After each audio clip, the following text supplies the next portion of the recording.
Haleluya.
Sungguh besar kau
seperti Engkau,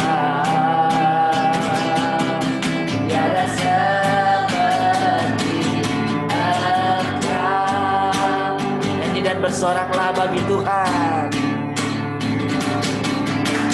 Nyanyi dan bersoraklah bagi Dia. Pujian, hormat, kuasa bagi Raja. Gunung tunduk, laut bergelora, mendengar suara-Mu. Ku bersuka atas perbuatan-Mu, selamanya ku kasihi Engkau Tuhan. Tiada janji seperti yang ada padamu. Kita katakan pujian ini dari awal. Yesusku, penyelamatku.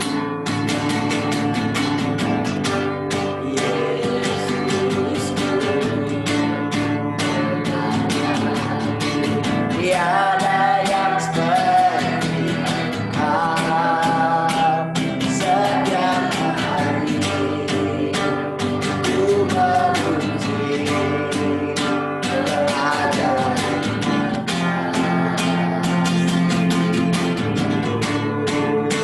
oh, bagiku.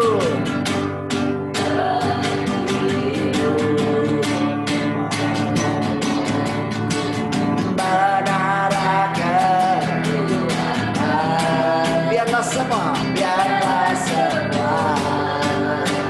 yang bernafas tak berhenti menyembah-Mu. Nyanyi dan bersoraklah bagi Dia. Pujian, hormat, kuasa bagi Raja.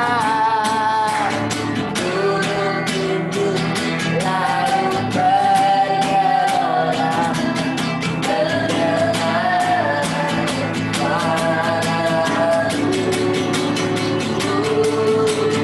Ku bersuka atas perbuatan-Mu, selamanya ku kasihi Engkau Tuhan. Tiada janji seperti yang ada padamu. Oh, shout to the Lord. Shout to the Lord, all the earth, let us sing. Power and majesty, praise to the King. Mountains bow down and the seas will roar at the sound of Your name. I'll sing for joy at the work of Your hand. Forever I love You, forever I stand. Nothing compared to the promise I have in You. Oh, nyanyi dan bersoraklah. Nyanyi dan bersoraklah bagi Dia. Pujian, hormat, kuasa bagi Raja. Gunung tunduk, laut bergelora, mendengar suara-Mu.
sebagai pujian yang berkenan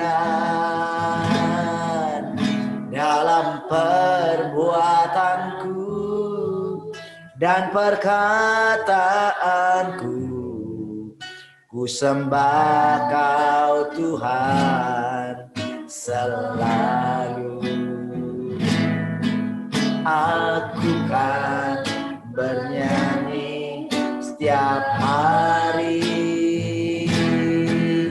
bersyukur buat nafas yang Kau beri. Dari pagi hari hingga datang malam, ku sembah Kau Tuhan selamanya. Seumur hidupku, mari kita angkat tangan kita saudara. Ku sembah Kau Tuhan selamanya. Oh, seumur hidupku, ku sembah Kau Tuhan selamanya. Ku seumur, amin, hidupku, ku sembah Kau Tuhan selamanya. Seumur hidupku, ku sembah Kau Tuhan selamanya. Mari saudara kita buka kedua tangan kita tengadahkan ke atas. Dalam posisi kita berdoa, mohon anugerah Allah. Biarlah kiranya hidup kita ini senantiasa boleh menjadi bejananya bagi Allah. Biarlah senantiasa Dia mendapati hati kita. Oh, kita arahkan kepada Dia. Biar Dia boleh memelihara hati dan pikiran kita senantiasa boleh ada di dalam Dia. Dalam keadaan menyembah saudara, biarlah hidup kita bagi Dia. Biarlah hidupku bagimu, oh, sebagai pujian yang berkenan dalam perbuatanku dan perkataanku. Ku sembah Kau Tuhan selalu. Aku kan bernyanyi setiap hari, bersyukur buat nafas yang Kau beri. Dari pagi hari hingga datang malam, ku sembah Kau Tuhan selamanya. Seumur hidupku, ku sembah Kau Tuhan selamanya. Seumur hidupku, ku sembah Kau Tuhan seumur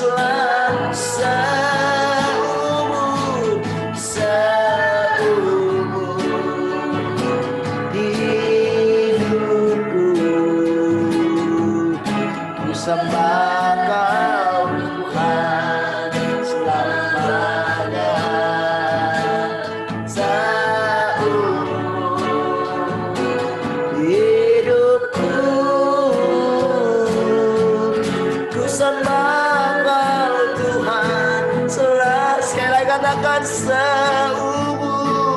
seumur hidupku. Ku sembah Kau Tuhan selamanya.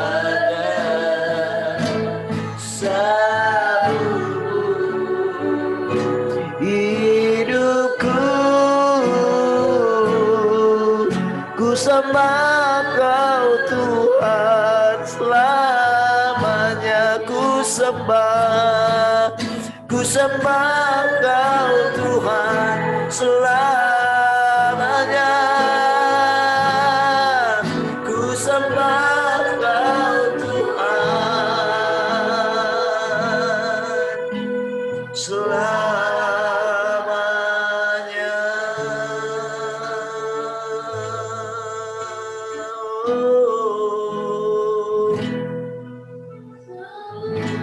Selamanya menyembahmu.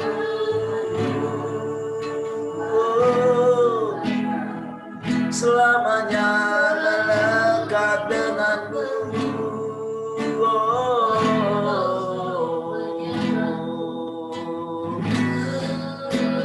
Haleluya, haleluya.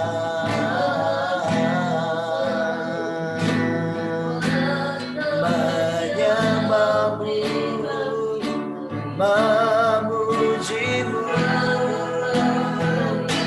menyembah Engkau, memujimu.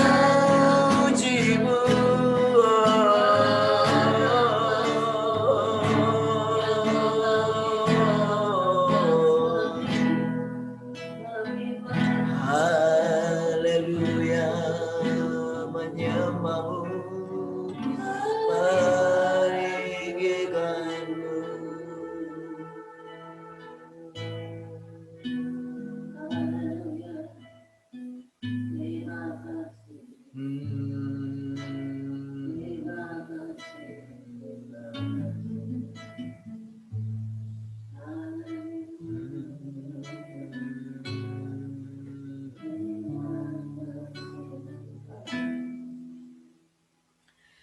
Haleluya, kami bersyukur Bapa Surgawi. Setiap kali kami ada di hadirat-Mu. Terima kasih.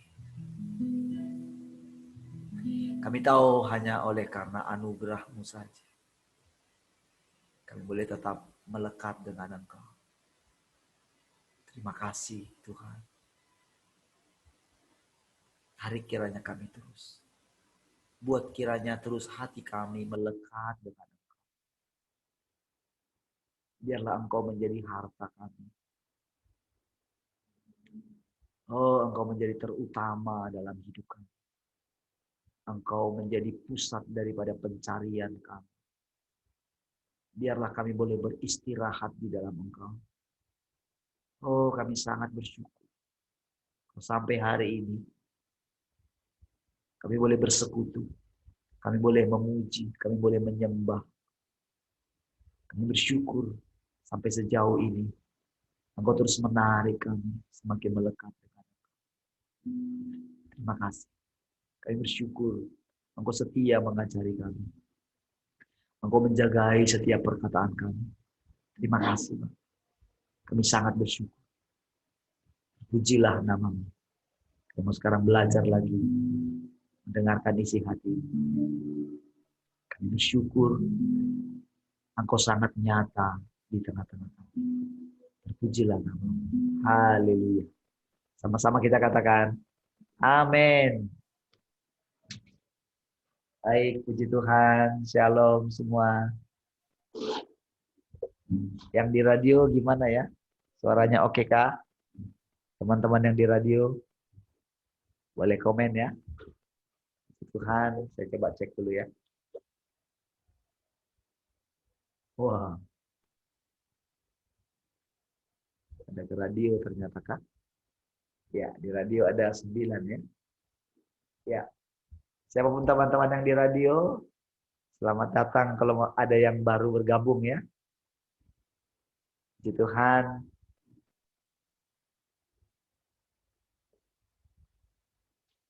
Wah, nikmat sekali. Ya, puji Tuhan, saudara. Haleluya. Nah, saudara, eh, perlu kita perdalam lagi tentang doa yang sesungguhnya ya. Ada macam-macam doa yang kita kemarin lihat ya. Alkitab kita penuh dengan orang-orang yang berdoa. Berdoa itu adalah menghubungkan dirinya dengan sumbernya. Kita telah tahu kemarin ya bahwa di radio, oke ya.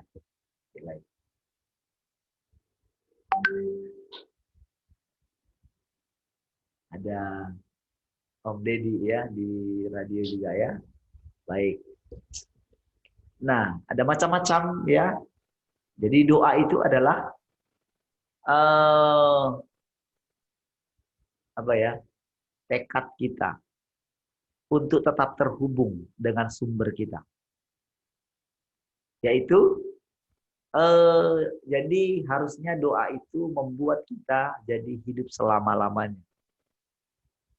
Tadi Bu Rahel bilang apa tadi Bu? Yang tadi apa?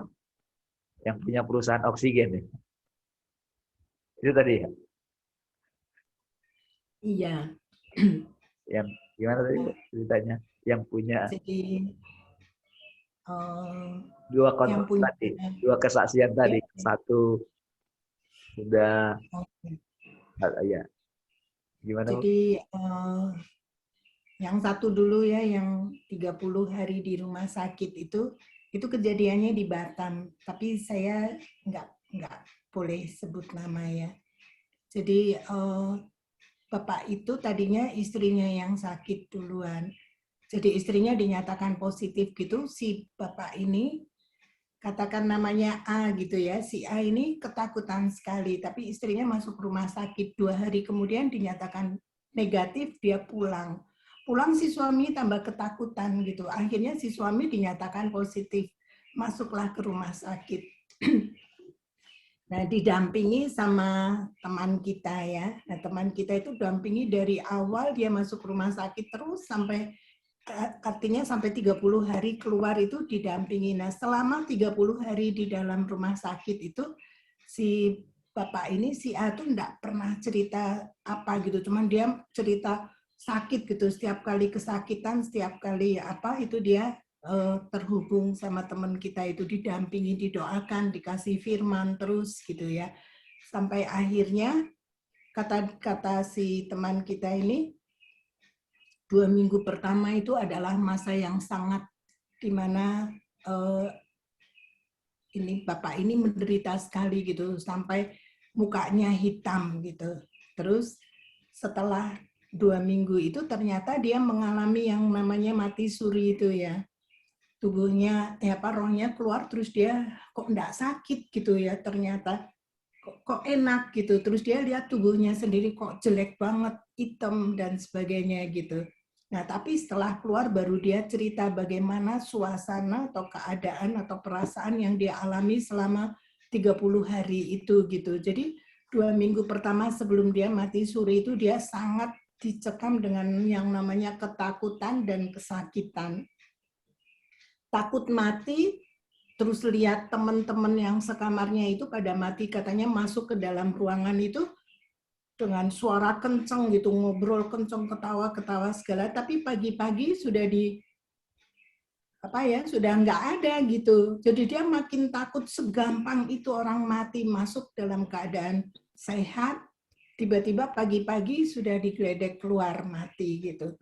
Nah dia tambah ketakutan gitu. Nah waktu hari berikutnya setelah dia mati suri itu dia sepertinya udah nggak tegang lagi. Tapi saya melihat seperti ini loh, katakan didampingi oleh teman itu dengan firman dan doa itu memperkuat dia. Dia kan belum sungguh-sungguh di dalam Tuhan gitu. Nah, kenapa sampai dia keluar gitu supaya dia bisa cerita kepada kita gitu apa yang dia alami, apa yang terjadi, terus bagaimana Tuhan itu sangat berdaulat. Kalau dikatakan dia setiap kali minum obat atau apa tuh kayak mau mati rasanya gitu, kesakitan atau apa. Kalau saya pikir dia pasti pingsan gitu. Tapi gini, waktu dia mati suri kok bisa enggak ketahuan sama dokter, sama perawat di rumah sakit itu ya. Kebayangnya sama saya gini, kalau dia ketahuan mungkin karena dianggap COVID kan cepet-cepet masukin ke kantong jenazah itu. Jadi apa kalau dia bangun lagi itu Tuhan mengatur seluruhnya padahal dia belum sungguh-sungguh di dalam Tuhan. Jadi kedaulatan Tuhan itu terjadi nyata di dalam Bapak ini gitu loh. Waktu keluar baru dia cerita sama teman kita itu apa yang dia alami, bagaimana kengerian yang dia rasakan selama di rumah sakit itu. Kayak apa dia dikasih obat bukan tambah baik malah tambah drop. Sudah kesakitan jadi campur aduk sampai dia enggak berani ngomong apa-apa gitu. Jadi finishnya terakhirnya setelah dia keluar tuh baru dia cerita semuanya. Sekarang dia sudah sehat gitu ya, sudah hari Senin kemarin saya dengar cerita itu. Nah ini kasus satu Bapak ini ya, yang kasus kedua saya terima dalam bentuk WhatsApp itu ya, teks gitu. Itu tulisannya Pak Dahlan Iskan tentang satu pengusaha di Indonesia yang sebetulnya dia baik banget gitu, orangnya murah hati, dia dermawan dan relasinya luas sekali ya, dia kaya, dia punya 24 pabrik oksigen gitu. Nah, tapi waktu saya baca itu ya ada perasaan sedih, miris gitu. Kok bisa ya Tuhan gitu. Yang katakan di pandangan dunia, termasuk saya tuh mengakui iya ya, ini orang kok baik banget gitu, dia sangat berbakti sama orang tuanya atau mamahnya gitu ya. Terus prestasinya gitu, terus dia lagi sedang mempersiapkan satu perusahaan yang canggih sekali gitu untuk Indonesia gitu, untuk supaya pokoknya dia berikan terbaik dari hidupnya gitu, prestasinya, kerjanya, apa semuanya gitu. Tapi mirisnya gitu ya, yang saya membaca tulisan itu kan dinyatakan positif COVID, dia tidak bisa bernafas gitu. Artinya kan kekurangan oksigen ya. Kalau katakan Bapak yang pertama tadi saya ceritakan itu kan dia tidak punya fasilitas ya untuk misalkan dapat obat yang sekian puluh juta katanya, 28 juta itu yang bisa sembuhkan dia dari COVID. Apa segala itu dia enggak punya. Tapi Bapak yang satu ini kan dia punya segalanya. Dia punya pabrik oksigen. Dalam keadaan apapun enggak mungkin itu pabrik salah satu saja dari 24 pabrik itu supply dia kan. Mau dibilang rumah sakit itu kekurangan oksigen, tabung oksigennya habis kosong atau apa tuh enggak masuk akal gitu di pikiran kita gitu ya. Tapi dia lewat gitu. Saya bilang, aduh betul-betul melihat bagaimana Tuhan sangat berdaulat atas kehidupan semua orang, enggak peduli itu apa saja gitu, percaya Tuhan, enggak percaya Tuhan, menolak Tuhan, menghujat ateis atau fasik atau apapun tuh, enggak. Kalau sudah sampai kepada yang namanya mati itu yang saya dapat ya. Kalau sampai ke titik itu sudah keputusan Tuhan yang mutlak. Ada firman-Nya kan katakan, apakah kalau kamu khawatir itu akan menambah sejengkal saja dari umurmu gitu. Jadi kalau sudah sampai ke titik mati itu sudah mutlak kedaulatan Tuhan gitu. Nah, saya tuh bisa ada kenal enggak, ketemu juga enggak pernah, terus mendengar cerita kehidupannya juga enggak, hanya di ending hidupnya ada tulisan Pak Dahlan itu menyentuh banget gitu. Tapi melihat sisi ini terus spontan gitu ya berdoa untuk Bapak ini ya gitu. Tuhan kalau seandainya dia belum mendapatkan keselamatan, tapi salah satu dari gadis keturunannya itu bertobat dan dia terhisap dalam keselamatan itu. Saya itu merasakan kayak gini loh, ini Bapak kaget setengah mati karena dia dalam kondisi giat-giatnya di dalam hidupnya itu untuk mencapai atau mewujudkan cita-citanya yang sangat mulia untuk kehidupan manusia gitu. Tapi tiba-tiba dia habis gitu keluar. Tapi yang saya kalau boleh dibilang itu hanya rasa-rasa kali ya, tapi saya mengucapkan gitu, saya bilang gini, Bapak, ini sudah keputusan Tuhan gitu. Jadi Bapak hanya bisa terima gitu, lepaskan semua. Jadi kamu kembali kepada Tuhan Pencipta. Itu feeling saya bilang, kamu teh siapa gitu. Saya jawab, aku anak Allah dan aku tahu kebenaran, saya bilang gitu. Jadi aku cuman menyampaikan kebenaran terus pas hilang gitu. Tapi ada apa ya sampai berdebar-debar gitu loh. Saya bilang, aduh Tuhan, kalau betul itu Pak ini ya saya ketemu, saya mohon anugerah-Mu gitu untuk semua seluruh keluarganya gitu, karena seperti yang Kau kehendaki tidak ada satu orang pun yang boleh binasa gitu ya. Tapi itu hari Senin itu saya betul-betul dari pagi sampai malam sampai tidur tuh kayak bergejolak banget, sampai ada kesedihan, ada terharu, ada perasaan puas mantap gitu bahwa Tuhan memang berdaulat penuh. Pokoknya minimal gitu untuk semua apa ya, pokoknya dia berdaulat, dia tidak bisa diterjang oleh siapapun, tidak bisa di apa namanya diputar-balikan, dibujuk atau dirayu atau dicurangi gitu loh.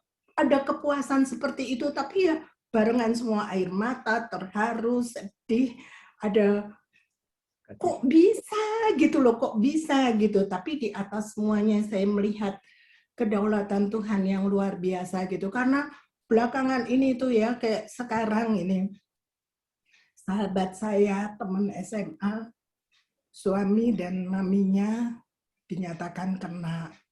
Terus mertuanya adik saya, suami istri juga kena. Itu melelahkan ternyata waktu saya terlalu peduli dengan semua itu. Saya bilang, aduh Tuhan, pokoknya Engkau berdaulat sudah. Engkau yang memutuskan, saya hanya bisa mendampingi, saya bagiin firman saja, kekuatan bahwa yang Tuhan berikan itu bukan roh ketakutan. Terus Kejadian 15 itu loh, jangan takut gitu. Nah, akulah perisaimu gitu ya. Itu yang saya bagikan. Roma 8, semua isinya penghiburan untuk yang telepon terus ini loh. Gitu saya bilang, aduh Tuhan kok capek ya. Saya bilang, saya cuma berapa orang, nggak sampai 10, Tuhan berapa miliar. Saya bilang, kan kok ada di dalam aku gitu, yang kok ada di dalam aku, kenapa aku kayak gini gitu. Teringat pembicaraan kita beberapa waktu yang lalu tuh, sisi kemanusiaan itu. Saya bilang, jadi saya masih manusia ya, nggak mau Tuhan lelah jadi manusia. Jadi bagaimana gitu memanage ini tuh, bagaimana gitu memanage antara apa ya, Tuhan yang ada di dalam kita, saya mengakui penuh, tapi ternyata sisi saya sendiri itu masih muncul terus gitu loh. Jadi ada sempat apa ya dibilang ada perasaan hampa gitu loh. Aduh, apa ya namanya gitu loh. Apakah saya harus berjuang kayak apa, kata Tuhan? Semua yang itu kan perbuatan kita tuh kayak kain cemar gitu. Kalau bukan Tuhan yang kerjakan di dalam kita gitu, itu terus saja. Dari mulai hari Senin sejak saya mentas dari yang namanya muntah-muntah itu. Tapi tadi malam juga gitu Pak, di Zoom kami itu bicarakan itu ada teman-teman kita di itu juga pada kena gitu. Tapi itu juga lihat dua ya. Satu anak muda, satu sudah katakan usianya 60 lebih gitu. Yang 60 lebih dan ini tuh jalan bareng menghadapi dan dikelilingi sama orang-orang yang dinyatakan COVID gitu ya. Tapi yang muda ini bisa mengalami sesak nafas sampai dia pesan-pesan seolah-olah dia sudah selesai gitu. Yang ini yang berumur 60 tuh sehat total, dites berkali-kali dia negatif gitu. Jadi saya bilang benar-benar ya yang Bapak yang ini kan dia apa ya terhubung terus sama Tuhan. Jadi saya mendapat tadi malam gitu ya, saya bilang memang betul sudah tidak ada lain cerita atau tidak ada pilihan lain, hanya satu kebutuhan pokok kita, kebutuhan yang sangat mendesak, kebutuhan yang tidak bisa digantikan dengan apa-apa tuh hanya melekat saja sama Tuhan. Dibawa ke lembah maut, ke dalam kekelaman, tetap kuat dan tetap menjadi lebih dari pemenang. Itu, makasih Pak. Terima kasih Bu Rahel ya. Nah, saudara, dengan cerita seperti ini kan apa ya? Kita belajar begini. Tuhan itu berdaulat atas semuanya. Jadi tadi malam kami Zoom kedua ya. Pertamanya itu kondisi anaknya ponakan ini ya. Kondisinya kan itu jadi bermacam-macam jadinya kan. Jadi sampai dia nggak merasakan, jadi kayak mati rasa ya, dari saya lupa dari mana ke mana gitu ya. Itu penyakit aneh katanya, autoimun katanya. Jadi sampai Pak Didi kemarin saya bilang ke sana, dia ternyata sudah pergi juga, sudah mendoakan, dia sudah banyak yang mendoakan Pak. Jadi ternyata memang dari situ memang ada kayak inilah ya, kayak ketidakbaikan dalam hubungan mereka ya. Jadi mereka itu berapa bersaudara ya? 5 ya? 5 ya? 1 laki-laki ya? 1, 2, 4 ya, 5 ya. Jadi yang satu itu memang kayak nomor 2 lah ya, itu kayak gimana gitu ya. Jadi waktu Zoom yang pertama dia tidak ikut gitu, karena memang ternyata sudah setahun lebih itu kayak ya nggak baik lah hubungan dengan semua, termasuk dengan itu saya, mamanya mereka ya.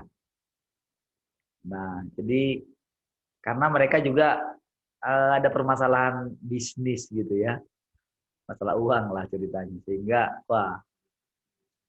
Nah, jadi dan tanpa sadar memang ada hal yang dari pihak orang tua. Waktu yang di Zoom pertama saya coba ingatkan, nggak bisa seperti itu jadi orang tua.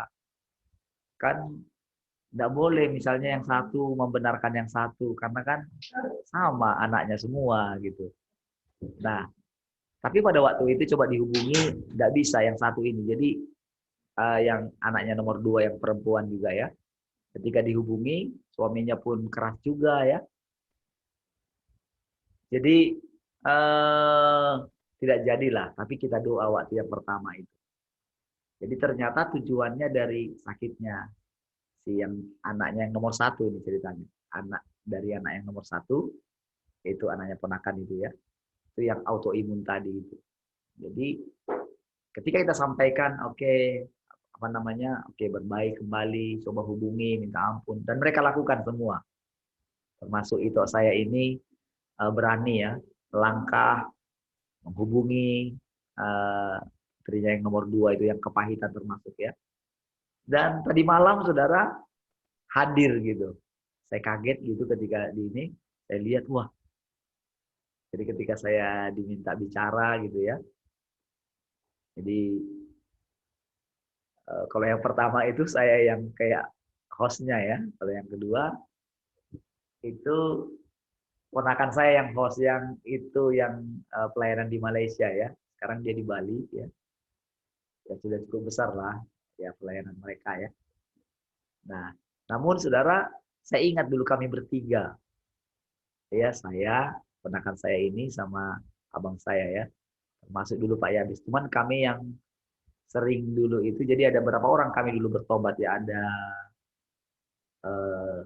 setelah kami berdua, ponakan saya, lalu Pak Yabes juga ikut, lalu ada 2 orang lagi ya, dan 2 orang ini memang tidak tahu kemana lagi ya, ya mendunia lah gitu. Nah, jadi tapi kami yang paling sering bertiga ini, ya kami yang paling sering bertiga.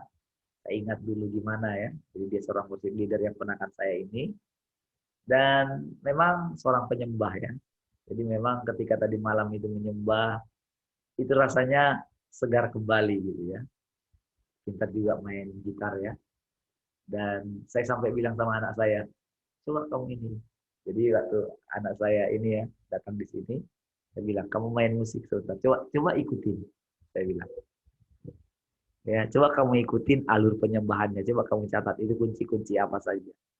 Ternyata berbeda dari yang biasanya gitu. Memang terasa inilah. Ya. Nah, itu eh, sampai si suami atau bapaknya si ini ya yang sakit ini sampai puasa Ester gitu, sampai dia ceritain di situ gimana, karena ceritanya begini. Jadi dokter suruh apa ya, harus dioperasi. Tetapi dokternya bilang begini, dioperasi pun, diangkat pun, apa yang diangkat gitu ya, diangkat pun tidak hasilnya nol juga, nggak diangkat pun hasilnya nol juga. Cuman ngotot mau operasi gitu loh. Loh, sampai dia marah gitu loh. Sampai dia bilang gini, kalau gitu foto lah katanya. Foto ya di bagian belakangnya. Jadi di rahangnya juga itu kayak ada, katanya dia bilang ada kayak tumor gitu loh. Itu yang bikin kayak bengkak gitu ya. Jadi sembarang gitu. Main ini saja saudara. Jadi ketika dia bilang seperti itu, apa yang diangkat? Kalau diangkat hasilnya begini, tapi ngotot mau operasi gitu loh. Sampai berkali-kali datang ke situ, sampai si ini bapaknya ini sampai puasa Ester gitu, hanya untuk mendengarkan suara Tuhan. Sampai dia bilang ke dokternya, dokter saya ini Kristen, saya ini punya Tuhan. Sampai dia bilang seperti itu. Saya izinkan saya berpikir. Jadi dia kerja gitu, dia kerja dan eh, ponakan saya ini yang jaga anaknya kan. Nah, jadi kadang-kadang didatangi terus sama ini, ditanyain terus kapan. Aduh, ini yang ngambil keputusan ini suami saya. Jadi si suami yang ngambil tekad untuk mendengarkan suara Tuhan. Nah, disitulah saya punya kesempatan menjelaskan tentang mendengarkan suara Tuhan. Nah, saya turun posisinya, saya turunkan dulu, ya, turunkan keadaannya, maksudnya jadi teringat gitu gimana awal-awalnya mendengar suara Tuhan gitu ya.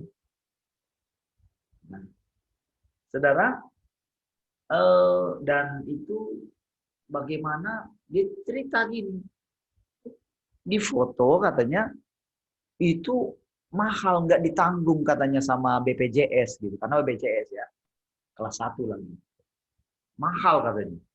Terus kalau gitu gini aja deh, saya foto di luar deh katanya, foto di luar gitu, foto ronsennya di luar gitu kan. Lalu dia bilang masalah nanti sama rumah sakit katanya. Lah, agak kesal juga saudara. Ini nyata kan ceritanya. Foto di luar pakai uang sendiri nggak bisa. Foto di situ dibilang nggak ditanggung. Lah, udahlah saya bayar gitu. Foto lah katanya. Nggak juga. Lalu ngotot mau operasi gitu. Sampai jengkel. Dia sampai jengkel gitu. Lalu ceritanya begini, tahu nggak? Dibilangin seperti ini. Tahu nggak? Kalau bapak operasi di luar ini biayanya ini, waduh, bisa M loh. Pikiran dia jalan ini. Waduh, ini mereka memanfaatkan saya nih. Kalau dia sampai iyakan, berarti begini, kan hasilnya tidak ada. Sudah dibuat di awal gitu. Hasilnya tidak ada. Ngotot operasi. Apanya yang operasi? Artinya begini. Memanfaatkan fasilitas untuk mengambil keuntungan. Nah,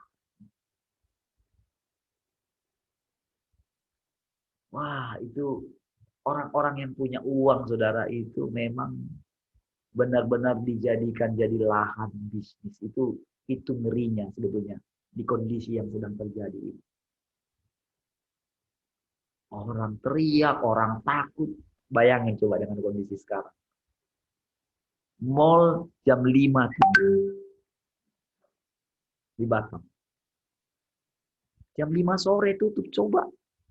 Itu kan prime time orang pergi ke mall. Tutup jam segitu. Apa nggak menangis pengusahanya? Dengan kondisi yang seperti ini pun mau dipermainkan. Ada video yang saya kirim ke beberapa ini ya. Itu dilihat kondisinya. Jadi yang di situ itu ada orang Batak itu ya, ngomong itu dia nggak pakai masker gitu. Dia ngomong, kenapa vaksin Nusantara itu tidak di ini gitu. Sementara kenapa vaksin yang lain bebas masuk gitu. Wah, ternyata mulai disingkapkan kebenaran. Apa coba? Jadi sampai dilihat apa kriteria sampai gelap-gelapan saya lihat yang kepala POM itu ngomong gitu di situ. Jadi apa ya, dengan keadaan yang sedang kita lihat sekarang ini. Jadi usaha penyelamatan dari Allah itu ternyata luar biasa. Jadi ketika dalam Zoom itu ya saya begini saudara. Saya dengan wajah seperti ini terus senyum. Coba bayangin mereka yang lagi tegang. Saya posisi kayak gini, rasanya mau saya matikan video gimana. Nah, sementara yang dua, abang saya yang pendeta satu sama yang ponakan saya yang juga sudah pendeta juga, itu gimana? Nah, yang satu yang ponakan saya yang sudah pendeta juga itu,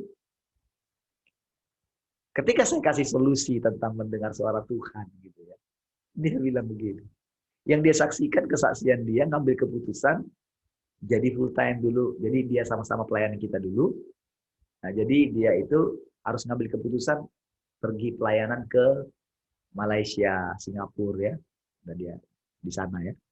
Nah, jadi sampai dia puasa Ester. Jadi ceritanya untuk menguatkan ponakan yang ini yang puasa Ester ini gitu ya. Hanya untuk mendengar suara Tuhan. Namun dia nggak mendengar suara Tuhan. Dia hanya ada dikasih ayat firman Tuhan. Boleh saya katakan begini, saudara.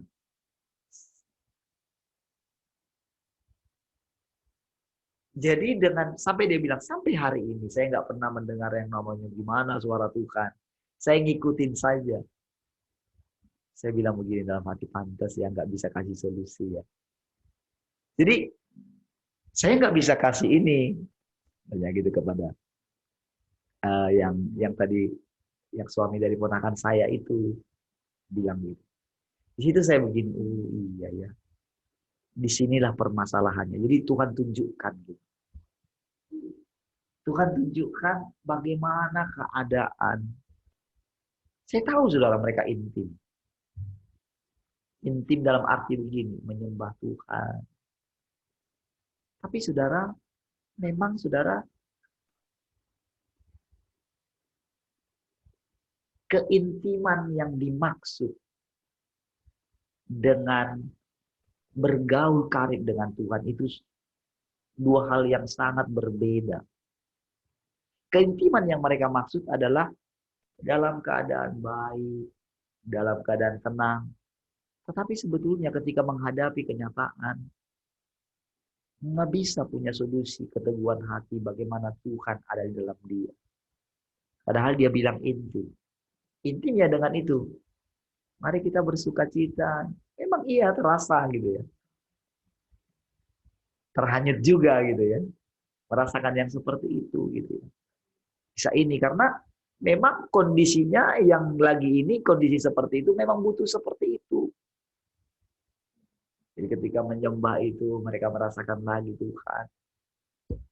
Tetapi apakah terus seperti itu? Jadi sengaja Tuhan tunjukin kontrasnya gitu ya. Perbedaan yang sangat mencolok. Antara kita yang selama ini diteguhkan selama sudah 100 berapa hari? 150 sampai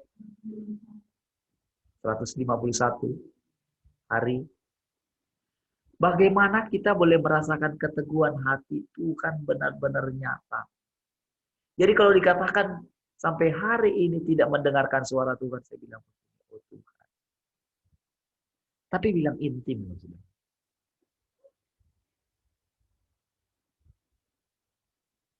Intimnya pujian penyembahan.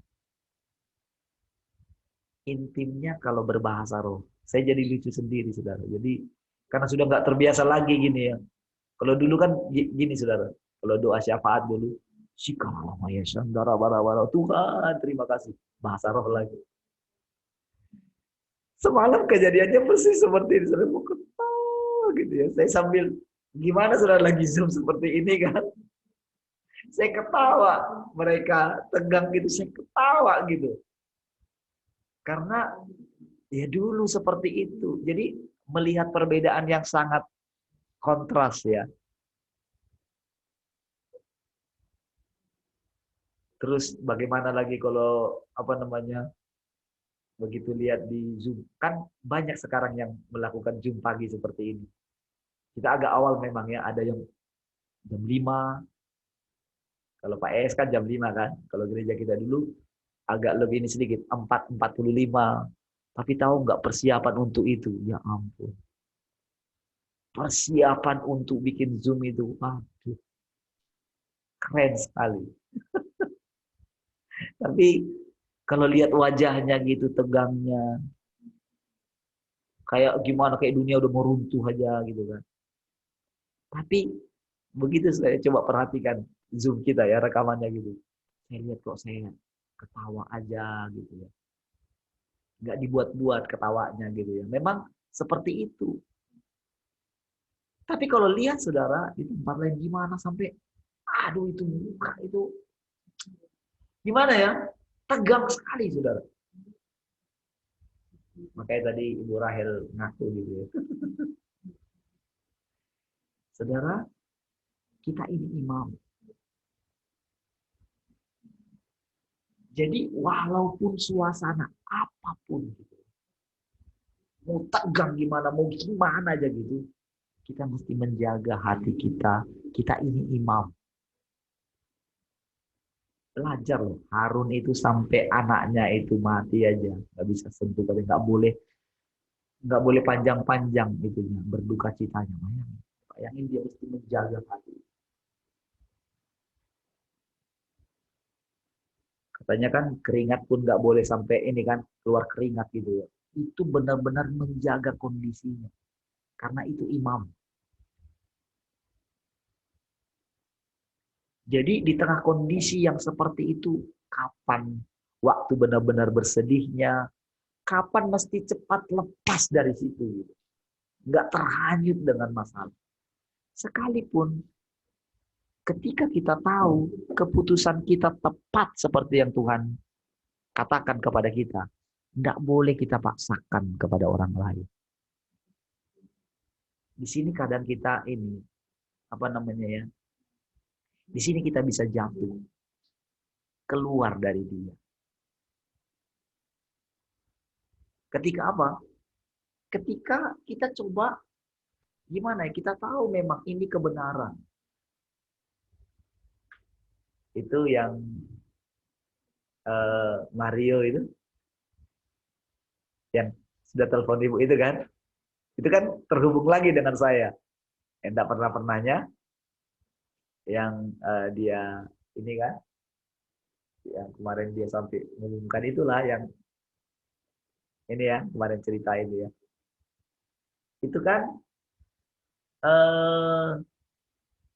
saya jawab aja itu WA-nya gitu ya. Padahal saya tahu ya bagaimana, karena dia ditelepon oleh teman kita yang di Tiban itu ya, bagaimana sikapnya, kayak udah bilang saya sesat lagi. Ketika dia kan sudah menikah ya. Iya. Ya, sudah menikah, lalu di WA saya dikasih undangannya, padahal nggak pernah terhubung selama ini. Ya, pernah terhubung dengan dia. Jadi saya kasih selamat gitu ya. Wah, jadi juga ya. Jadilah bro katanya. Ada di situ dia mulai nanya-nanya lah. Dia nanya pertama tentang masalah vaksin itu ya. Saya bilang tidak. Lalu juga ya. Jadi kalau dari situ, lalu mulai tanya-tanya hal yang lain gitu ya. Saya jawab semuanya gitu ya, dengan apa adanya gitu. Ya. Lalu dari situ saya melihat, oh iya ya, kalau kita fokus kepada dia, Tuhan bekerja dengan gimana ya? Dengan indahnya gitu. Tanpa harus kita bela diri. Kadang-kadang kan begini. Ketika kita tahu kebenaran, Saudara, ketika kita dalam satu level tertentu, memang kita sendirian nampaknya. Iya, karena apa? Seperti yang saya katakan, orang itu nyaman di situ. Karena apa? Karena nggak mau lebih dalam. Nah, tetapi ada masalah berikutnya ketika kita sudah di level tertentu. Sementara ada yang paling di bawah. Ada yang di bawah seperti yang saya bilang kondisi Zoom semalam. Ketika saya lihat pemulihan itu, Saudara, nangis sambil ketawa saya gitu, sambil senyum. Hebat kau ya Tuhan. Mau nangis memang nangis karena melihat pemulihan itu, Saudara.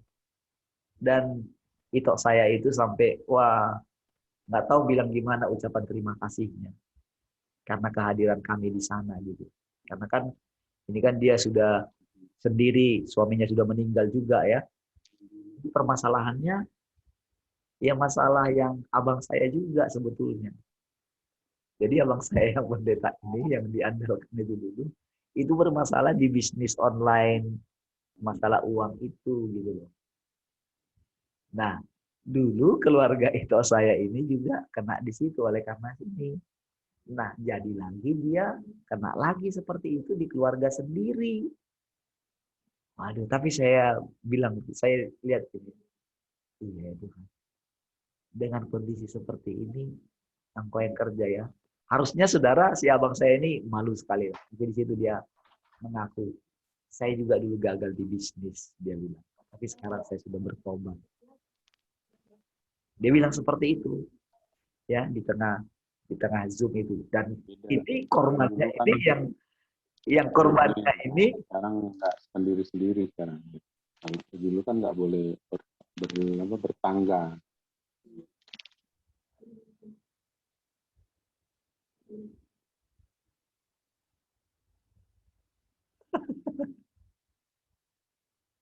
Oke, baik. Apa namanya? Jadi ketika itu saya melihat gitu ya, ini korbannya nih. Jadi sampai ini waktu itu hamil besar, sampai mau datang ke Batam untuk minta uangnya gitu loh. Jadi lagi sama dia kejadiannya. Jadi dia yang masalah, dia yang bikin ini, korbannya adiknya dia gitu loh. Sampai seperti itu. Tapi tadi malam ketika saya lihat yang adiknya nomor 2 ini yang korban kepahitan lagi sampai terpisah dari keluarga gitu ya. Itu saya lihat pemulihan luar biasa. Saya bilang hebat ya Tuhan. Dengan kondisi yang sekarang saya melihat, iya ya. Ternyata semua kita berdosa. Dan ketika dia bilang, semua kita ini. Jadi ketika dia bilang sampai gimana, dia pasti tahu lah ya. Dia dulu istilahnya pemicu juga. Kejadian ke sini gitu. Jadi keluarga sebetulnya yang lain sudah banyak kena masalah uang gitu. Terjadi di keluarga sendiri. Tetapi melalui abang saya juga. Jadi abang saya ini yang lead lah ceritanya kan. Ya karena abang juga ya kayak bapak saya juga gitu ya. Jadi dia yang ambil istilahnya lead lah, memimpin gitu. Gimana pemulihan ini? Saya bilang Tuhan itu luar biasa.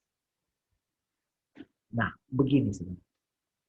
Jadi ketika kita sampai kepada satu level tertentu, ya, kan begitu kita melekat dengan Tuhan berarti kan kita jadi benar ya, iya enggak? Artinya begini, ada satu kondisi di mana ketika kita dalam satu level tertentu, misalnya kita sudah apa ya, tahulah bagaimana mendengar suara Tuhan secara akurat lah.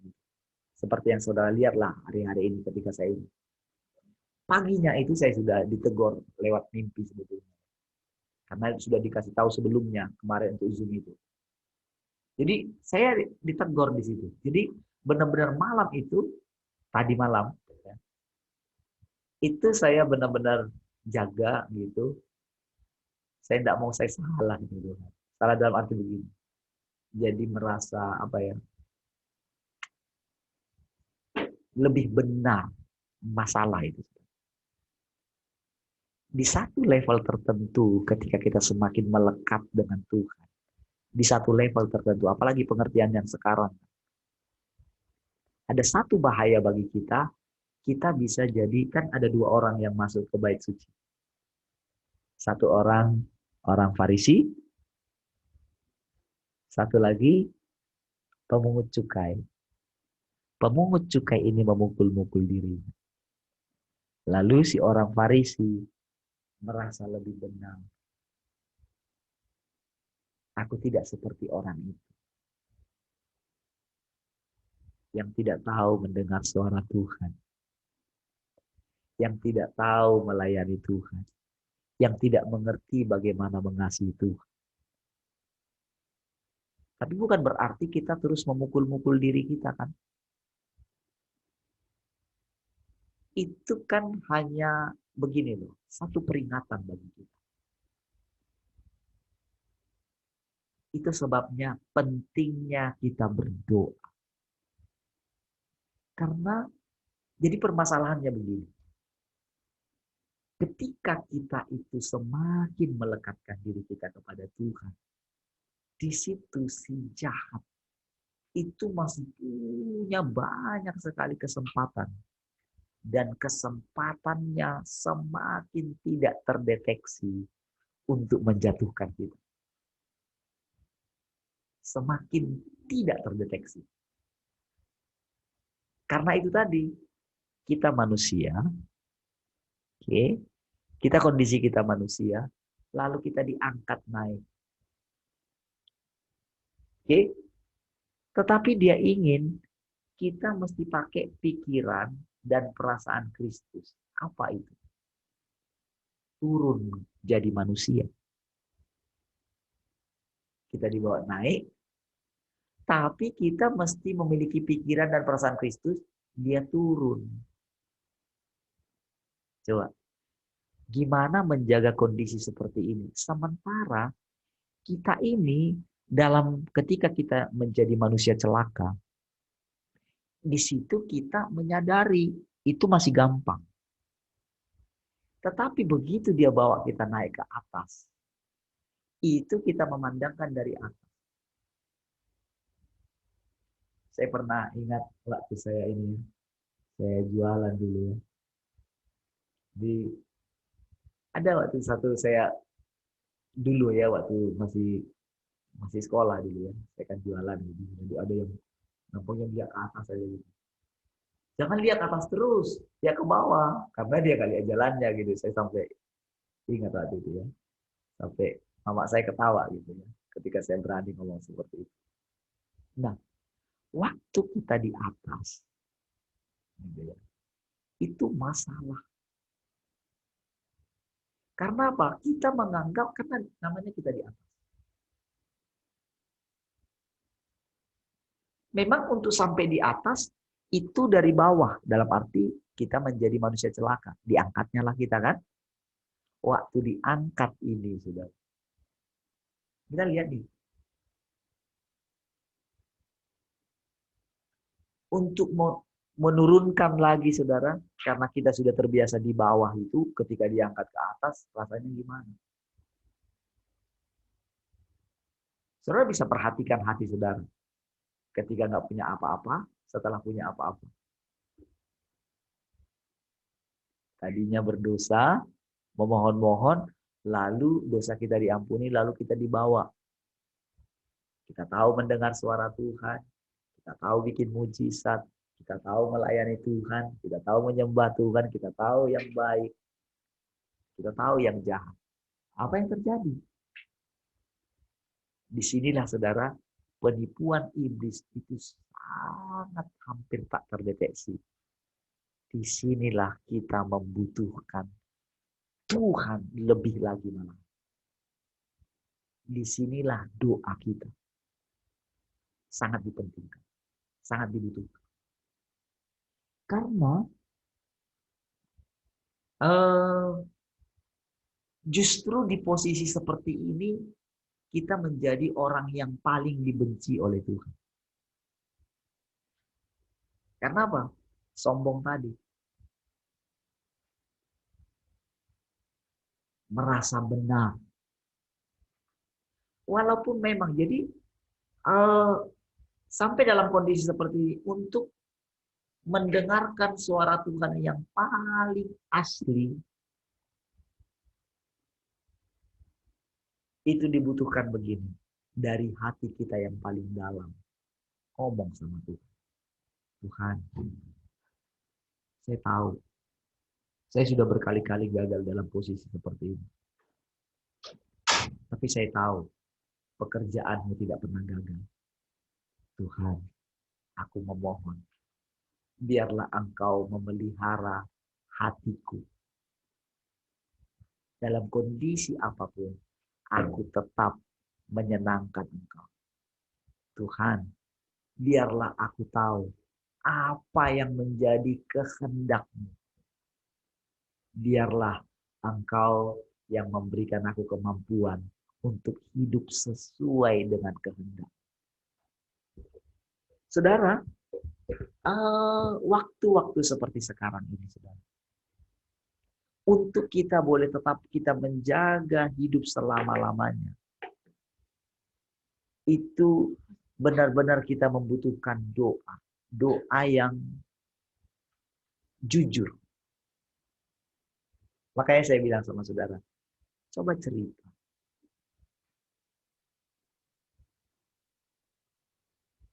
Makanya ketika saudara berani ngomong di sini, cerita, begini loh keadaan. Saudara bingung, cerita. Supaya begini. Supaya, kan saudara kan untuk bisa mendengarkan benar-benar mendengarkan seperti yang sering saya ceritakan sama saudara, itu kan gak mudah langsung bisa seperti itu. Saya kan kebetulan dari saya lahir baru terus sampai dengan sekarang kan terus yang namanya itu gimana ya, mencari Tuhan. Belajar mendengar suara Tuhannya itu, waduh udah dari dulu gitu. Dan kalau bisa sampai sekarang dia semua peristiwa bisa yakin sekali ini suara Tuhan. Itu kan butuh waktu. Tetapi saudara yang kadang belum lewat masalah ini, masalah itu, kondisinya kan berbeda-beda. Disinilah orang yang sudah dibawa, yang sudah mulai mengerti apa itu inkarnasi, boleh mengajar orang yang belum mengerti sesungguhnya apa itu inkarnasi. Lalu setelah mulai mengerti itu, saudara nggak perlu mengulangi kesalahan saya. Paulus kan tidak bisa cerita apa yang hubungan dia dengan Tuhan. Dia nggak bisa cerita karena apa? Karena yang dia tuliskan itu boleh dikatakan dia nggak gamblang menceritakan. Seperti sekarang. Kalau sekarang kita kan namanya sudah hidup selama-lamanya, kita mesti transparan. Karena hidup di surga itu tahu nggak kenapa emasnya itu dikatakan transparan? Itu sebetulnya kita yang harus transparan. Jadi jangan di pikiran kita ini jangan hal materi saja. Materi dalam arti oh emas, nanti kita injak emas, itu bukan. Itu hanya gambaran karena kan dikatakan kan Yerusalem baru itu kan kota. Yerusalem baru itu kan puncak kan. Pengantin yang dilambangkan juga pengantin kan, yang apa namanya menguduskan dirinya untuk mempelai pria kan gitu kan, diibaratkan kan seperti itu. Nah kita ini kan satu tubuh dengan Tuhan Yesus, diibaratkan kan suami istri gitu kan, menjadi menyatu. Kamu bukan lagi dua tapi satu. Sebetulnya kan gambaran sorga itu yang, jadi sorga itu kan hanya satu kondisi sebetulnya. Aslinya gitu loh. Karena kan ceritanya semua kan dari kata-kata. Kan kita misalnya apa yang kita lihat ini, kita bisa pegang ini. Sebetulnya ini kan firman semua kan, kata-kata kan. Ini kan hasil dari imajinasi saja semua kan, bayangan gitu loh. Jadi kita mesti melampaui. Jadi kalau kita belum keluar dari sorga yang digambarkan orang, oh begitu nanti apa namanya mati masuk sorga, sudahlah senang selamanya. Itu saudara tidak mengerti. Kalau bayangan orang, di rumah bapakku banyak tempat tinggal. Jadi ketika dulu di bumi nggak punya rumah, jadi di surga itu punya rumah, gambarnya rumahnya besar. Saudara, itu eh, belum sampai kepada yang sesungguhnya. Realnya itu sebetulnya Allah. Dan Allah itu nggak kelihatan. Dan tahu nggak saudara? Yang dikatakan itu Allah itu jadi bait sucinya, jadi mataharinya. Dia itu sampai tinggal di dalam kita ini. Targetnya dia, Allah itu benar-benar menjelma di dalam semuanya. Di dalam kitab Roma kan ada itu kan. Roma 1, coba baca Roma 1.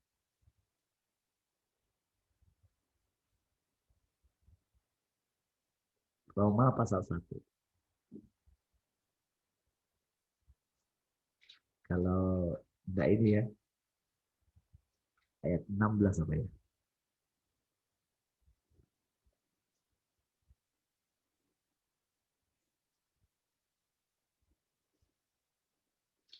Nih.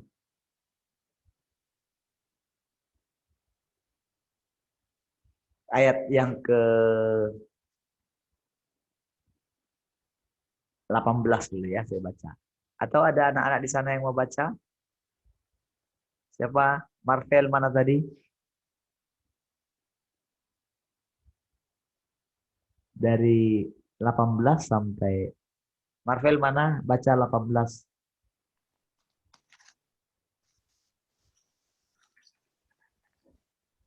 Roma 1 ayat 18. Hukum Allah atas kefasikan dan kelaiman manusia.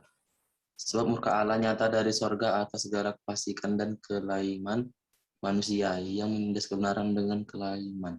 Ya, 19 siapa lagi sana? Ada siapa tadi saya lihat? Oke. Oke, di sini. Yang di sini aja. Lebih banyak di sini. Ayo, ya Bes. Ya Bes. Jose sama Brian. Sini, cepat. Oh, ya Bes dulu. Ya kamu sini.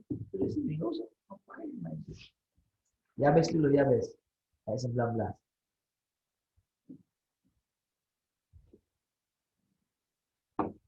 Lambat nih Abes ini. Roma berapa Pak Tua? Tuh, kan?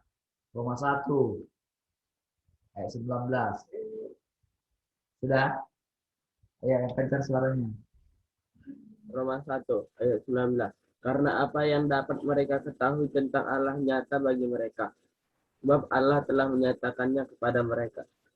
Oke, sekarang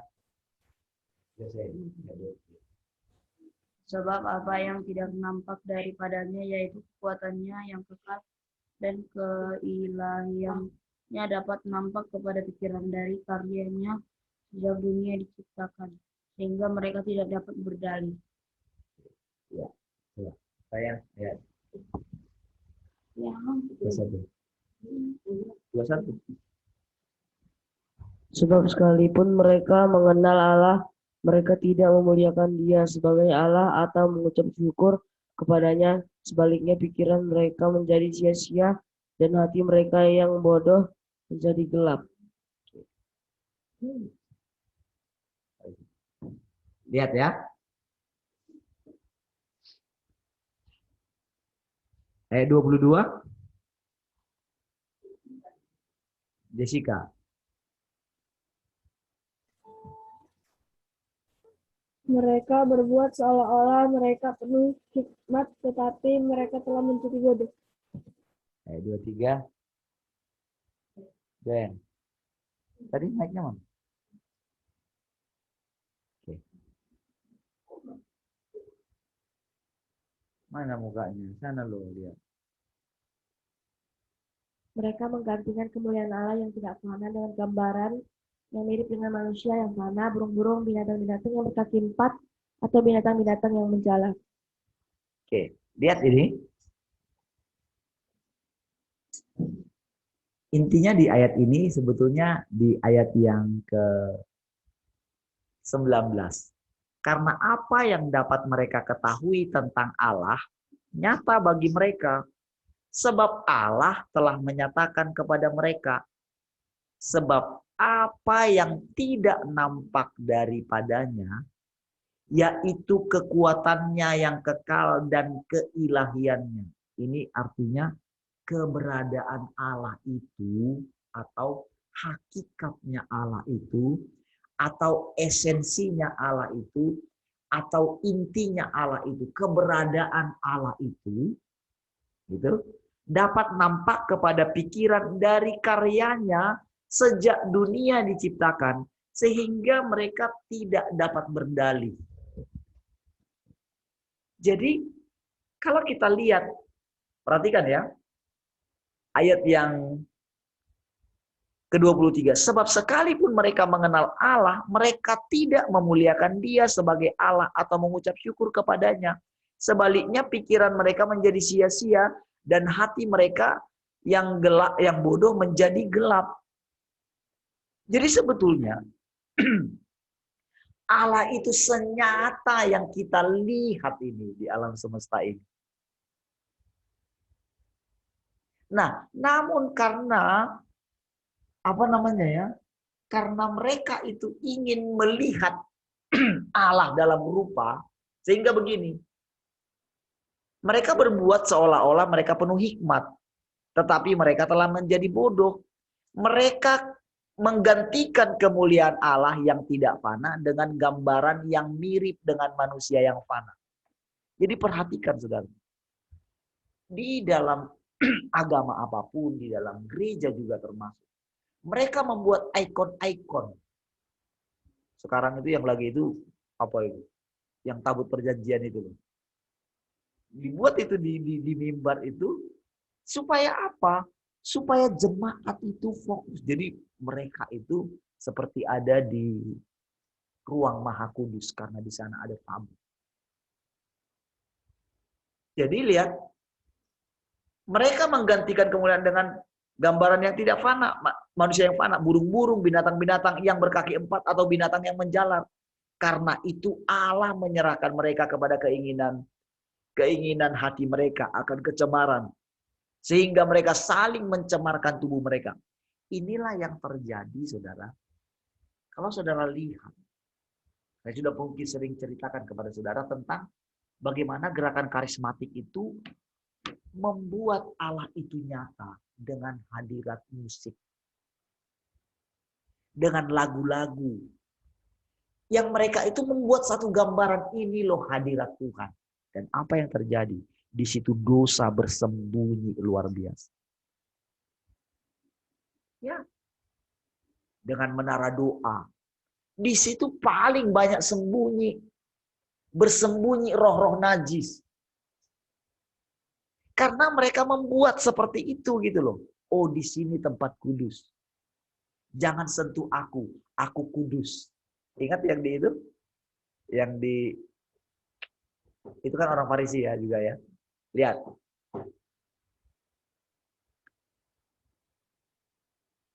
Sebab mereka menggantikan kebenaran Allah dengan dusta dan memuja dan menyembah makhluk dengan melupakan penciptanya yang harus dipuji selama-lamanya. Tahu nggak? Disinilah ada yang namanya gereja mula-mula itu mereka berkanjang kepada penglihatan, menyembah malaikat-malaikat. Makanya disinilah sebetulnya terjadi banyak penyesatan dengan dipimpin oleh roh. Jadi selama ini saudara, kalau kita lihat, coba saudara perhatikan. Ini yang terjadi. Jadi kerinduannya Allah itu, perhatikan. Jadi kita berhadapan muka dengan Dia. Jadi Allah itu sebetulnya tetap gimana Dia mau melihat? Karena apa? Dia meresap di dalam kita. Itulah artinya menjelma. Meresapi seluruh ciptaannya ini. Sehingga apa? Sehingga terjadi transparan. Karena Allah itu murni. Nggak ada kemunafikan. Nggak ada kegelapan. Allah itu terang. Transparan. Makanya kadang-kadang ketika kita mau cerita transparan, terang-terangan seperti ini ya. Kadang-kadang orang yang masih tinggal dalam kegelapan. Oh, kok nama aku disebut sih? Kan bukan kayak gitu. Itulah kegelapan yang sedang diterangi. Tetapi orang yang memang suka dalam kegelapan tidak mau datang kepada terang. Jadi, begitu kita datang kepada Tuhan, kita mesti terbuka di hadapannya. Apa saja. Jadi kalau kita misalnya, kan Dia tahu. Kan kita punya pengalaman sendiri. Kita tahu. Bagaimana kita masih kadang bisa membesar-besarkan masalah, membesar-besarkan keadaan, merasa diri kita itu lebih benar dari yang lain. Kita tahu kan itu masalah. Tetapi kalau kita tahu itu masalah, ungkapkan. Disinilah baru terang Allah itu. Kemampuan Allah, kekuatan Allah, perlahan-lahan mulai dianugerahkan kepada saudara. Disinilah yang saya katakan doa yang benar.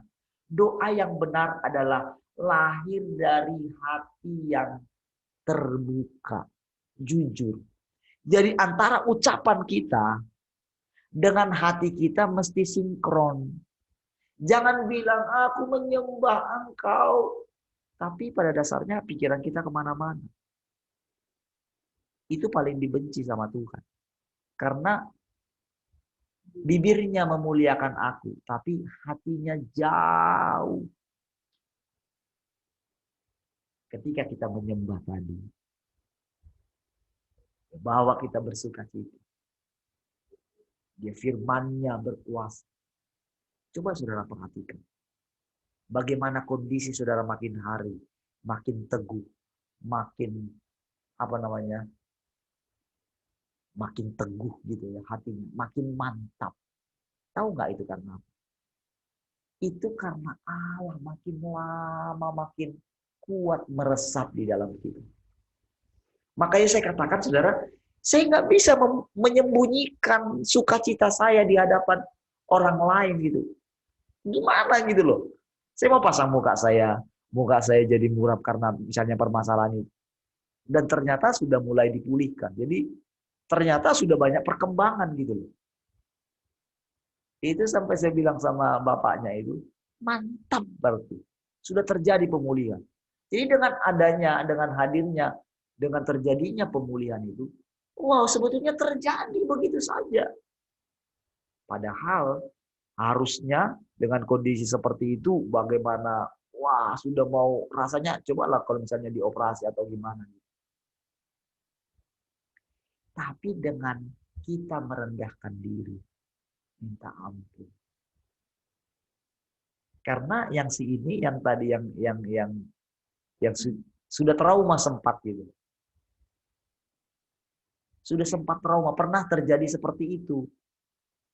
Jadi untuk dia mau mengampuni itu sulit gitu loh. Tapi dengan melihat keadaan yang anaknya ponakan saya sampai sakitnya seperti itu, nggak kuat lagi. Disitulah luluh, disitulah hancur, disitulah kemuliaan Allah dinyatakan luar biasa. Nah, perhatikan. Jadi Allah yang menjelma itu. Tadinya kan pikiran kita, makanya Orang itu hanya menghakimi sekilas pandang, nggak bisa kayak gitu.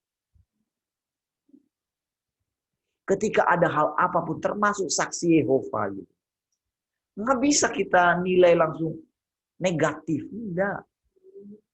Ada Allah di sana. Allah di atas semuanya. Makanya saya bilang, di dalam antikris sekalipun, itu ada Allah gitu. Itu hanya kontras yang kita lihat.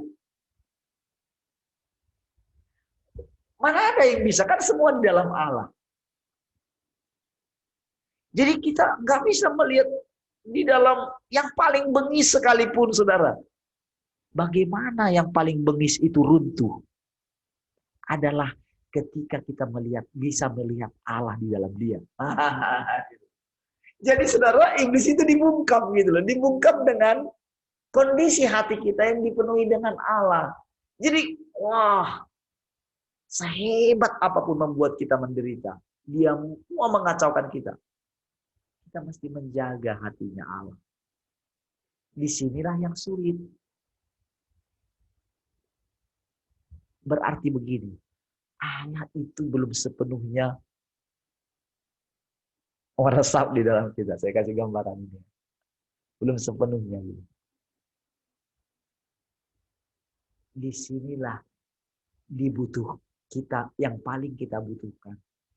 Kita benar-benar datang di hadapan dia dengan hati kita. Tahu nggak? Kadang-kadang iblis menutupi bahwa kita itu nggak butuh apa-apa. Padahal kita terus harus mengosongkan diri kita supaya Allah itu bisa bekerja masuk lebih dalam. Kalau masih ada, nggak bisa kita mampu. Itulah kondisi yang harus kita bawa di hadapan Tuhan setiap pagi. Bahkan kapan saja. Setelah dari sini pun, saudara mesti menciptakan kondisi hati saudara tetap lapar dan haus akan dia. Nggak ada yang bisa menampung Allah, saudara. Nggak ada yang bisa menampung. Tetapi kalau saudara mengosongkan diri saudara, ku bawa ke rumahmu, Tuhan penuhkan ku dengan kasih-Mu. Hidupku bagai bejana, ku bawa ke kemana? Ya, ke rumahmu lah, ke hatimu lah, kemana lah? Ke sungaimu. Ke sungaimu. Wah. Terima kasih. Gimana? Pertamanya? Tuhan penuhkanku dengan firman-Mu. Nanti kita nyanyikan ya. Cari kata-katanya dulu, Ya. Lihat. Itu kita seperti bawa bejana. Bayangkan sungai kita bawa bejana.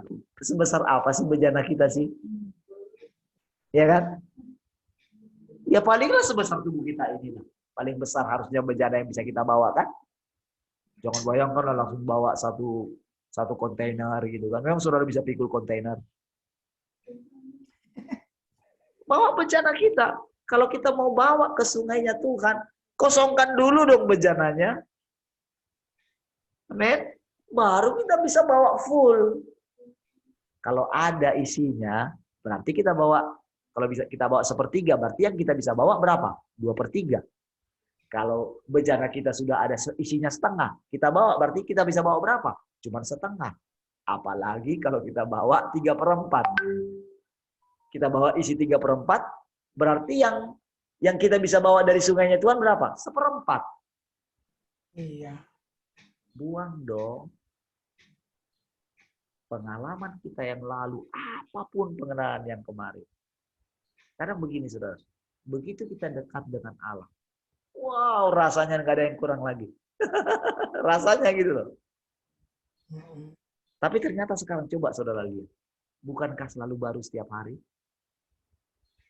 Kita membahas satu topik tentang doa ini saja ternyata luas sekali. Apalagi dengan kesaksian ini. Kesaksian yang tadi kan sangat menolong kita kan. Ternyata sangat nyata sekali. Orang yang harusnya punya oksigen, punya pabrik oksigen, bisa kekurangan oksigen. Gimana? Siapa bilang? Mana kan masalah handphonenya mungkin. Yang lain nggak ada kan? Yang lain aman kan? Aman. Wah, di radio tambah banyak ternyata. Di radio 11. Lihat bagaimana kita bawa hati kita dengan lapar dan haus akan Dia setiap hari. Ungkapkan. Keputusan yang salah kita ambil di hadapan Tuhan. Itu enggak masalah. Kalau kita datang memohon kepada Dia, Tuhan, aku udah salah. Atau kalau belum tahu salah atau tidak, tunjukkanlah Tuhan. Kondisi apapun kita, yang Dia inginkan dari kita, ayo. Dia sadari loh kemalangan kita. Tuhan sadari, Tuhan tahu, karena Dia pernah menjadi manusia. Dia sampai tahu, bayangkan Dia ini sudah menyelidiki manusia sejak diciptakan sampai dengan hari ini. Jadi Dia paling pengalaman dengan semua manusia, dengan semua berbagai jenis manusia. Sampai-sampai bagaimana Dia pernah muak dengan manusia. Tetapi Dia tahu, saudara, begitu ada satu orang yang hatinya melekat mempersembahkan korban, Dia langsung begini, saudara. Ketika Nuh itu, saudara, mempersembahkan korban itu, saudara. Itu benar-benar gini, saudara. Senang sekali Tuhan. Dari situ, saudara, muncul di dalam dirinya. Dia nggak menyesal lagi. Begitu ada dia lihat satu orang saja. Satu orang, dia nggak butuh banyak. Dia punya sesuatu untuk menolong yang banyak ini. Dia punya pengharapan. Gitu. Begitu ada satu ciptaannya ini yang mengerti. Kalau binatang kan itu kan apa ya? Boleh dikatakan kan levelnya kan jauh sekali. Kalau kita ini ketika diciptakan, karena Dia punya ekspektasi tentang ciptaannya kita ini yang manusia ini. Karena berbeda dengan makhluk roh. Kita ini makhluk gabungan dari makhluk roh dengan yang materi. Kan bumi ini kan bayangan daripada yang di sana. Yang di sana lebih asli. Tapi kan kita yang manusia lebih asli yang kita materi ini kan. Nah, jadi kita ini bukan hanya makhluk roh saja, tapi makhluk penggabungan daripada roh dan materi. Makanya lahir jiwa. Jadi kita ini seperti panggung yang besar dari Allah untuk mengajar semua ciptaannya ini. Makanya seluruh makhluk menantikan penyataan anak-anak Allah. Itu maksudnya. Maksudnya begini, semua ciptaan ini, mereka ingin melihat Allah yang berinkarnasi di dalam kita. Jadi begitu Dia temukan kita ini, saudara Allah. Coba lihat apa yang terjadi sekarang di bangsa kita. Tidak seperti mencekamnya seperti yang kemarin. Udah mulai berubah, lihat. Jadi yang kita perlu doakan, bukan masalah bagaimana supaya bangsa ini, bagaimana, bukan. Yang perlu kita doakan, bagaimana supaya kita bisa melekat dengan Dia. Iya, itu yang paling inti. Disitulah kita melihat kelemahan kita, kegagalan kita. Disitulah kita butuh Tuhan. Jadi kalau Tuhan menunjukkan kelemahan kita, menunjukkan dosa kita, bukan untuk menghina kita, bukan untuk, tujuannya adalah supaya kamu ini datang kepadaku loh. Itulah maksudnya Tuhan. Karena kan terangnya yang menerangi. Jadi begitu kita datang kepada terang, mau enggak mau kegelapan, sisi kegelapan di dalam kita diterangi. Makanya begitu diterangi, jangan lari. Datanglah kepada Dia. Tuhan, aku tahu kondisi hatiku seperti ini. Ketika saya dengar yang kemarin kayak gini, aduh, kenapa ya hatiku seperti ini, Tuhan? Kenapa? Tanya terus sama Dia. Kalau belum ngerti, mohon Tuhan, cerahkan hatiku, tunjukkan. Aku sadar, aku ini orang malang, aku sadar. Inilah yang kita butuhkan dalam doa kita. Sehingga lahirlah satu penyembahan. Penyembahan yang sejati lahir daripada hati yang hancur.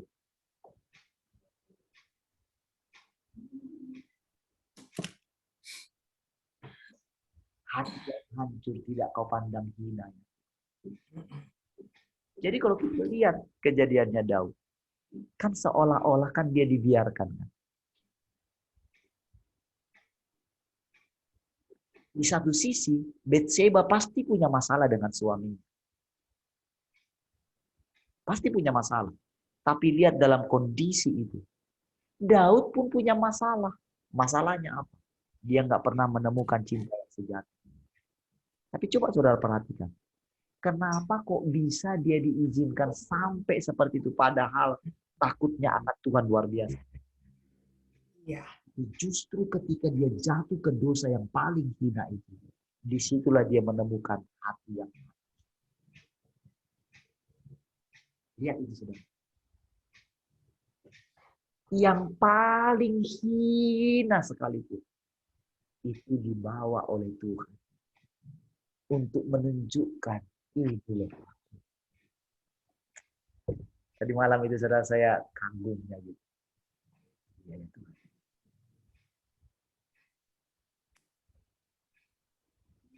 Dengan kondisi seperti itu, kami boleh melihat Tuhan yang luar biasa.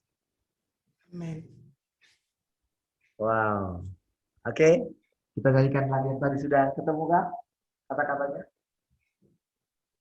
Boleh kirim kah? Ayo Kak. Susah kirimnya. Kirim di mana, Bu? Itu waktu mau saya kirim, yang terkirim link saja, nggak bisa teksnya, nggak tahu bagaimana caranya. Nggak bisa, Bu.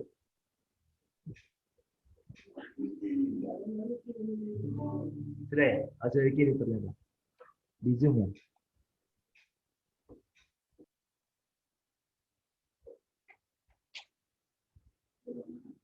Tuhan penuhkan dengan firman-Mu. Cuman 2 kata saja ya. Tuhan penuhkan ku dengan firman-Mu. Hidupku sebagai bejana ku bawa ke sungai-Mu. Tuhan penuh. Oh, cuma 2 kata. Oke, baik. Ya, cuma 1 itu aja. Tuhan penuhkan ku dengan firman-Mu. Tuhan penuhkan ku dengan firman-Mu.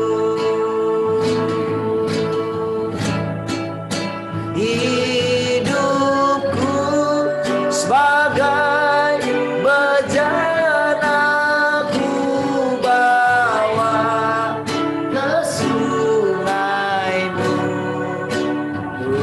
Tuhan penuhkan ku dengan firman. Kita ganti dengan kata Roh Kudus ya. Tuhan penuhkan ku dengan Roh Kudus. Tuhan penuhkan ku dengan Roh Kudus.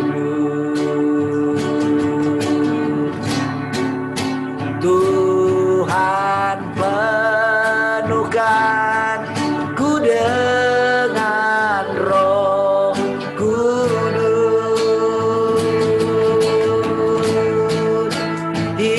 Hidupku bagai bejana ku bawa ke sungai-Mu.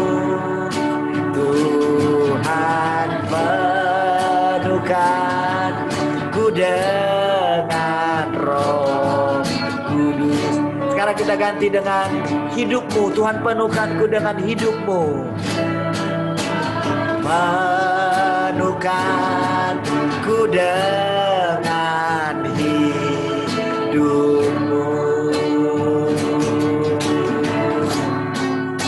Tuhan penuhkan ku dengan hidupmu.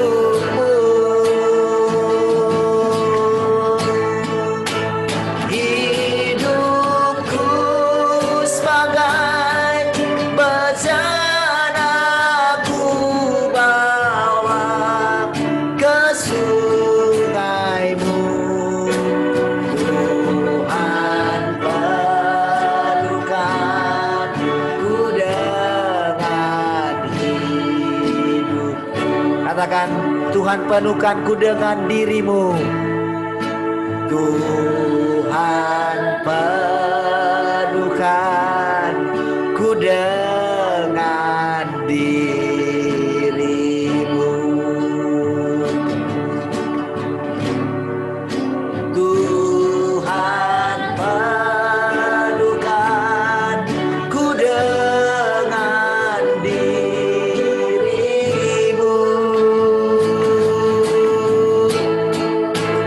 Hidupku sebagai bejana ku bawa ke sungaimu. Tuhan penuhkanku dengan dirimu.